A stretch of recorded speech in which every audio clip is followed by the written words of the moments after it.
ความดีที่ผมจะทำคือการสอนลูกของผมให้เป็นคนดี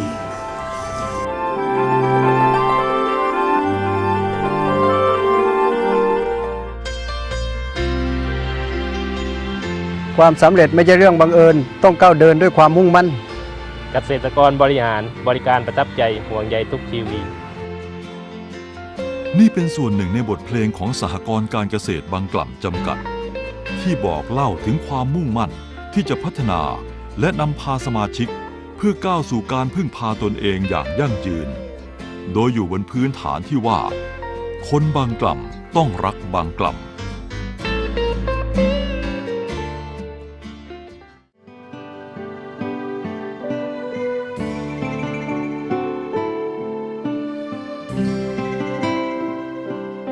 เป็นสิ่งที่ดีเทวาสากรบางกล่ำไม่รับซื้อน้ำยางนะครับเพราะว่าสากรของน้ำยางมีอยู่แล้วครับ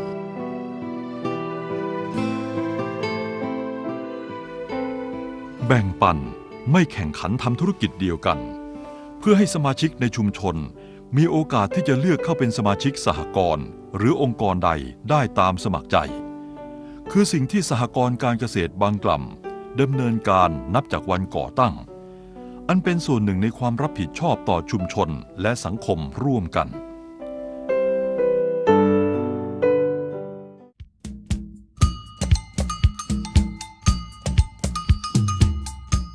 การขยายแนวคิดและส่งเสริมการทำบัญชีในกลุ่มสมาชิกสหกรณ์ก็เป็นความตั้งใจที่จะแสดงออกถึงความจงรักภักดีที่มีต่อพระบาทสมเด็จพระเจ้าอยู่หัวเป็นหนึ่งในการสร้างสำนึกรักบางกล่ำให้เกิดขึ้นกับคนบางกล่ำโดยไม่เพียงตัวสมาชิกเท่านั้นยังคำนึงและขยายผลไปสู่คนในครอบครัวของสมาชิกอีกด้วย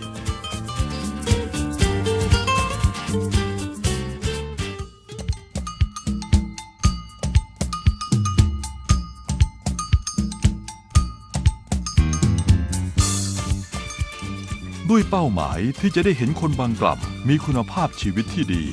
พึ่งพาตนเองได้ทำให้ทางสหกรณ์การเกษตรบางกล่ำตกลงร่วมกันที่จะแบ่งปันผลกำไรส่วนหนึ่ง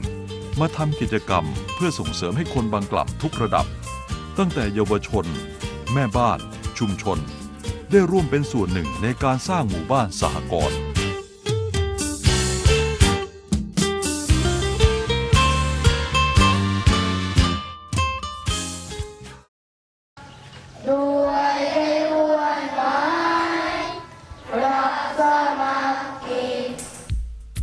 โรงเรียนบ้านยางงามเป็นโรงเรียนนำร่องที่ทางสหกรณ์การเกษตรบางกล่ำได้ร่วมกับกรมตรวจบัญชีสหกรณ์เข้ามาสอนแนะและนำความรู้ด้านบัญชีสู่ห้องเรียน25 บาทเอาไปเดี๋ยวกับคุณที่บ้านได้อีกที่200 บาทสมมติคิดในใจเลยเราได้อยู่แล้วเอาบันทึกรายรับรายจ่ายของนักเรียนได้ทำเป็นปัจจุบันไหมคะคุ้มค่าแผนภูมิแห้งเสียเพราะนั้นรายจ่ายในเรื่องอะไรจะเยอะฝากธนาคารก็เป็นเพราะนั้นให้ลูกเสนอข้อมูลแบบแผนภูมิแห้งเสียนะคะ1. ได้ฝึกการคิดเลขค่าอาหารค่าขนมมีเงินเหลือมากขึ้นด้วยครับที่เราซื้อมีประโยชน์หรือไม่และได้รู้จากการออมแกสามารถรู้ที่มาที่ไป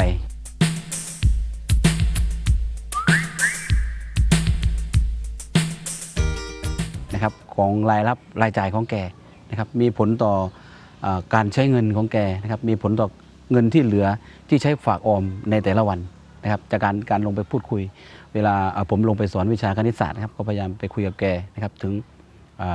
ความแตกต่างระหว่างที่แกยังไม่ได้จะทำบัญชีกับหลังจากแกทำบัญชีแล้วเนี่ยรู้สึกว่าจะได้รับประโยชน์จากการรู้ถึงรายรับรายจ่ายของแกมากขึ้น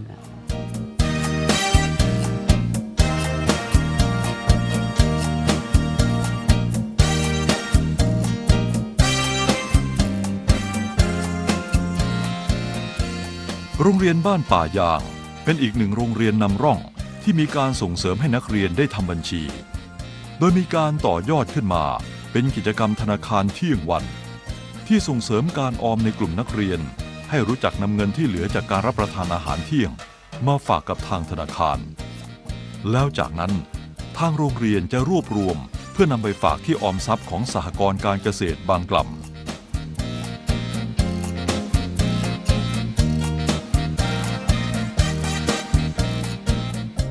กิจกรรมธนาคารเที่ยงวันเนี่ย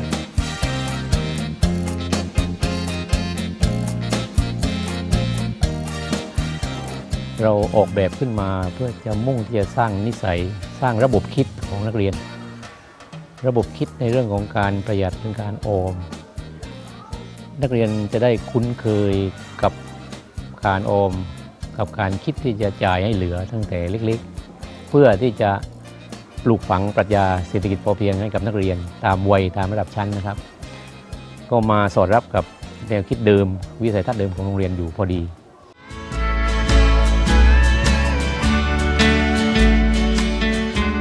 ในระดับกลุ่มแม่บ้านเมื่อว่างเว้นจากการทำสวนยางพาราที่เป็นอาชีพหลักแล้ว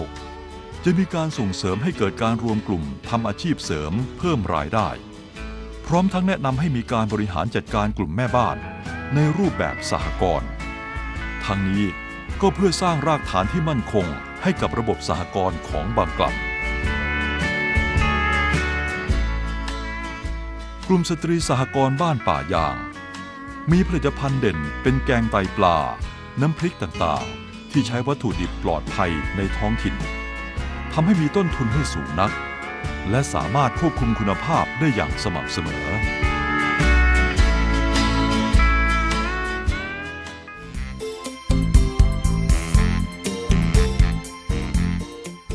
ในบางชุมชนของพื้นที่บางกล่ำได้มีการรวมกลุ่มจัดตั้งร้านค้าชุมชน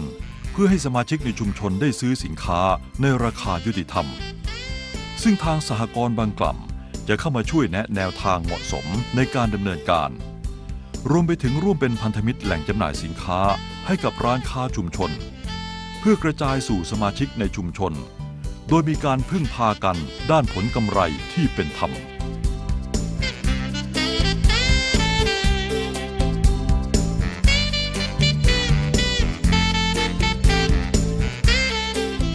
ผมเชื่อในอนาคตนะครับ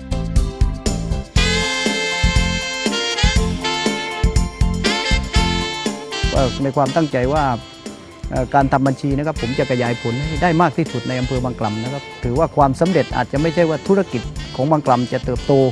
เรื่องสินเชื่อแต่ความสำเร็จของบางกล่ำน่าจะถ้ามีคนทำบัญชีได้หมดบางกล่ำอาจจะไม่มีคนกู้ก็ได้ถือว่าสำเร็จนะครับก็พึ่งตนเองได้แล้ว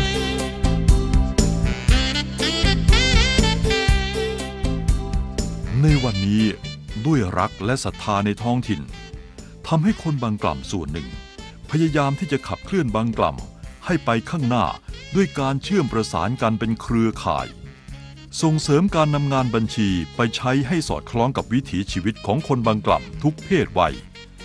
นับจากยุวเกษตรกรสู่ครอบครัวชุมชนและองค์กรโดยมีความหวังว่า